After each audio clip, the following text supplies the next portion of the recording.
ایک سوال اسی کا میں حصہ بناؤں گا تاکہ اکٹھا ہی جواب ہو جائے. یہ آمنہ منیر ہیں ہمارے ساتھ. انہوں نے سوال کیا کہ سر جو نفسیاتی مسائل ہوتے ہیں ان کا شکار زیادہ تر کون سے لوگ ہوتے ہیں؟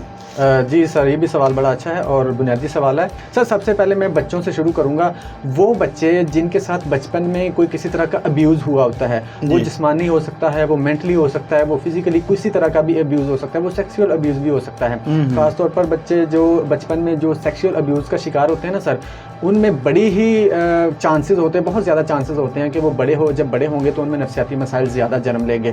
اس کے بعد وہ لوگ یا وہ بچے جو تنہائی کا شکار ہوتے ہیں، گھر میں ہیں لیکن وہ گھر میں اکیلے ہیں، پورے بھرے ہوئے گھر میں ہیں لیکن بھرے ہوئے گھر میں ہونے کے باوجود وہ اکیلے ہیں، ان میں نفسیاتی جو مسائل زیادہ ہوتے ہیں. اس کے بعد ان لوگوں میں نفسیاتی مسائل کے چانسز زیادہ ہوتے ہیں جن کی فیملی ہسٹری ہوتی ہے نفسیاتی مسائل کی. اگر مثال کے طور پر اگر کسی کی فیملی میں ڈپریشن ہے، کسی